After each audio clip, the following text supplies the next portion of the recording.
बिस्मिल्लाहिर्रहमानिर्रहीम। अस्सलामु अलैकुम। अज़ीज़ान मोहतरम, आप सभी ये बात जानते होंगे कि इस्लामी कैलेंडर का पहला महीना मुहर्रम से शुरू होता है, यानी मुहर्रम से हिजरी साल का आगाज़ और ज़िलहज पर हिजरी साल का इख्तिताम होता है।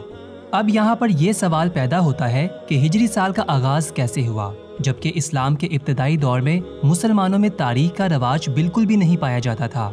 यहाँ तक कि आप सल्लल्लाहु अलैहि वसल्लम की हयात मुबारका में भी तारीख नहीं लिखी जाती थी।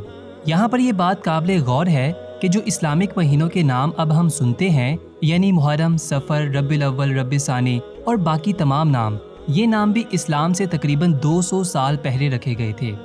अब जहनों में ये बात पैदा होती है कि इस्लामी साल का पहला महीना मुहर्रम से ही क्यों रखा गया, बाकी भी तो मौजूद थे। और इसी तरह साल का आगाज़ आप सल्लल्लाहु अलैहि वसल्लम की हिजरत से ही क्यों रखा गया, हालांकि आपकी पैदाइश के दिन से भी रखा जा सकता था, हज्जतुल विदा के दिन से भी रखा जा सकता था। और इस पर हैरानगी की बात यह है कि जिस महीने आप सल्लल्लाहु अलैहि वसल्लम ने हिजरत की, वो महीना मुहर्रम का नहीं बल्कि रबीउल अव्वल का था।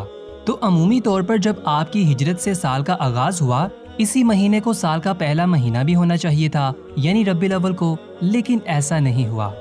अज़ीज़ान मोहतरम, आपके ज़हनों में भी ऐसे सवालात पैदा होते होंगे कि आखिर ये क्या मामला है। तो आज की हमारी वीडियो का मौजू यही रहेगा। आज की वीडियो में हम हिजरी साल से लेकर मुहर्रम का पहला महीना मुंतखब होने तक का सफ़र करेंगे। इसके अलावा माह मुहर्रम की फ़जीलत, नबी पाक सल्लल्लाहु अलैहि वसल्लम की अहादीस मुबारका के मफ़हूम से भी सुनेंगे। इससे पहले कि मैं मौजू का आगाज़ करूं, आपसे दरख्वास्त है कि चैनल को सब्सक्राइब कर दीजिए, वीडियो को लाइक कर दीजिए और अपने दोस्तों के साथ लाजमी शेयर कीजिएगा, ताकि आपके साथ साथ आपके दोस्तों तक भी इस्लामिक मालूमात पहुंच सके। तो बिना वक्त ज़ाया किए हम अपने मौजू की तरफ वापस चलते हैं। सबसे पहले हम बात करते हैं कि इस्लामिक साल का आगाज़ हिजरत से ही क्यों हुआ। अज़ीज़ान मोहतरम, शुरू में मुसलमानों में आम तौर पर तारीख लिखने का दस्तूर नहीं था। फिर एक दफ़ा हज़रत उमर फ़ारूक रदी अल्लाह ताला अन्हो के दौरे खिलाफत में हज़रत अबू मूसा अशारी रदी अल्लाह ताला अन्हो ने आपको एक ख़त लिखा, जिसमें उन्होंने ये कहा कि आपकी तरफ से हुकूमत के मुख्तलिफ इलाकों में खतूत रवाना किए जाते हैं, मगर इन खतूत पर तारीख दर्ज नहीं होती। हालांकि तारीख लिखने के बेशुमार फ़वाइद हैं और रिकॉर्ड के तौर पर महफूज रखने में काफ़ी सहूलत होती है। आपने ख़त किस दिन तहरीर किया, किस दिन रवाना किया, कब पहुँचा, किस दिन हुक्म जारी हुआ, किस दिन और किस वक्त से इस पर अमल का आगाज़ हुआ, इन सब बातों के जानने और समझने का दारोमदार तारीख लिखने पर ही है। हज़रत उमर रदी अल्लाह ताला अन्हो ने इस बात को बहुत माकूल समझा और बहुत सराहा। फ़ौरन मशवरे के लिए सहाबा इकराम की एक मीटिंग बुलवाई और इनके सामने हज़रत अबू मूसा अशारी रदी अल्लाह ताला अन्हो की ये मुफीद राय रखी। तमाम सहाबा इकराम को ये बात बहुत पसंद आई। इसके बाद हज़रत उमर फ़ारूक रदी अल्लाह ताला अन्हो ने सहाबा इकराम से पूछा कि इसका आगाज़ कब से किया जाए, यानी साल का आगाज़ कब से हो। तो सहाबा इकराम की तरफ से इस सिलसिले में 4 किस्म की तजावीज़ पेश की गई। एक जमात ने कहा कि हजूर सल्लल्लाहु अलैहि वसल्लम की विलादत बासादत के साल से इस्लामी साल का आगाज़ हो। दूसरी जमात ने यह राय दी कि नबूवत के साल से इस्लामी साल का आगाज़ हो। और तीसरी जमात ने यह कहा कि हिजरत के साल से इस्लामी साल का आगाज़ हो। जबकि चौथी जमात का ये ख्याल था कि आप सल्लल्लाहु अलैहि वसल्लम की वफ़ात के साल से इस्लामी साल की इब्तिदा की जाए।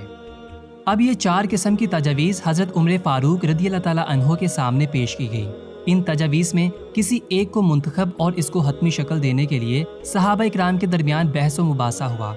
गौर करने के बाद आप रदी अल्लाह ताला अन्हो ये फ़ैसला सादर फरमाया कि विलादत या नबूवत की तारीख और दिनों में इख्तलाफ है, तो विलादत या नबूवत से इस्लामी साल का आगाज़ करने में इख्तलाफ रूनमा हो सकता है, और वफ़ात नबवी सल्लल्लाहु अलैहि वसल्लम से इस्लामी साल की इब्तिदा करना इसलिए मुनासिब नहीं कि वफ़ात नबवी का साल इस्लाम और मुसलमानों के लिए रंजो गम और सदमे का साल है।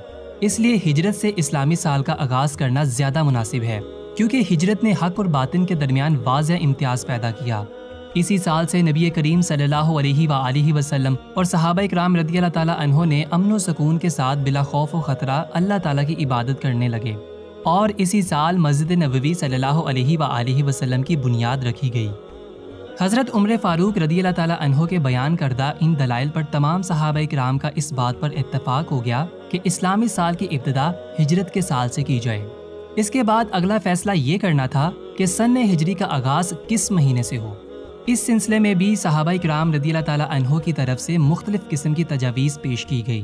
ایک جماعت نے کہا کہ رجب کے مہینے سے سال کے مہینے کی ابتدا کی جائے، اور دوسری جماعت کا خیال تھا کہ رمضان کے مہینے سے، کیونکہ رمضان ہی وہ سب سے افضل ترین مہینہ ہے جس میں پورا قرآن نازل ہوا۔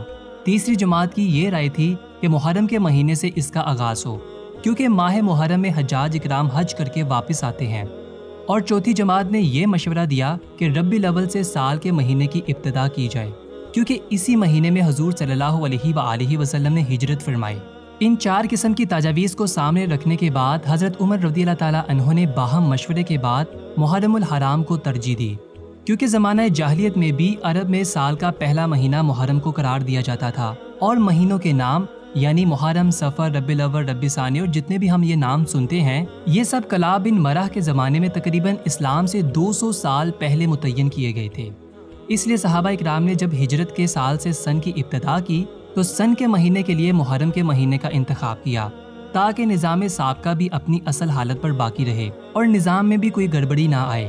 اسی طرح ہجرت مدینہ سے نئے اسلامی کیلنڈر تو شروع ہو گئے، لیکن مہینوں کی ترتیب میں کوئی تبدیلی نہیں آئی۔ عزیزان محترم، اس سب کے باوجود بھی بہت سے اسلامی ممالک ہیں جہاں پر زیادہ تر انگلش کیلنڈر استعمال ہوتے ہیں، یعنی عیسوی کیلنڈر، جو حضرت عیسیٰ علیہ السلام سے منسوب ہیں۔ تو یہاں پر بہت سے لوگ یہ اعتراض کرتے نظر آتے ہیں کہ یہ ہمارا سال یا ہمارا کیلنڈر نہیں ہے بلکہ عیسائیوں کا ہے۔ تو میں یہاں پر ایک بات واضح کر دوں کہ سورج کے نظام سے عیسوی کیلنڈر میں 365 یا 366 دن ہوتے ہیں، جبکہ ہجری کیلنڈر میں 354 دن ہوتے ہیں۔ ہر کیلنڈر میں 12 ہی مہینے ہوتے ہیں۔ ہجری کیلنڈر میں مہینہ 29 یا 30 دن کا ہوتا ہے، جبکہ عیسوی کیلنڈر میں 7 مہینے 31 دن کے، 4 مہینے 30 دن کے اور 1 مہینہ 29 یا 28 دن کا ہوتا ہے۔ سورج اور چاند دونوں کا نظام اللہ ہی نہیں بنایا ہے، اور شریعت اسلامیہ میں متعدد عبادات ہجری کیلنڈر سے مربوط ہیں۔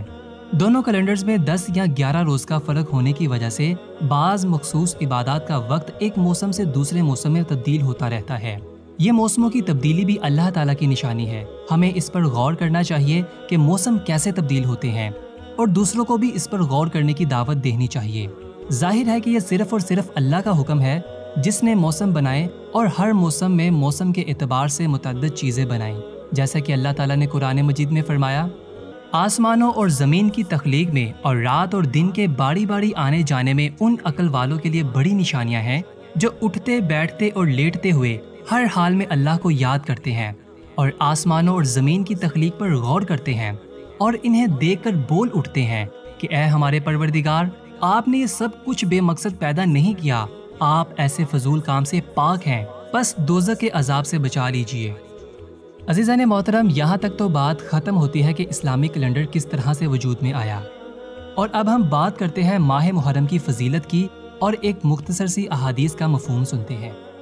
ایک دفعہ کسی نے آپ صلی اللہ علیہ وآلہ وسلم سے عرض کی کہ یا رسول اللہ صلی اللہ علیہ وآلہ وسلم، فرض نماز کے بعد کون سی نماز افضل ہے، اور رمضان کے فرض روزوں کے بعد کس مہینے کے روزے افضل ہیں؟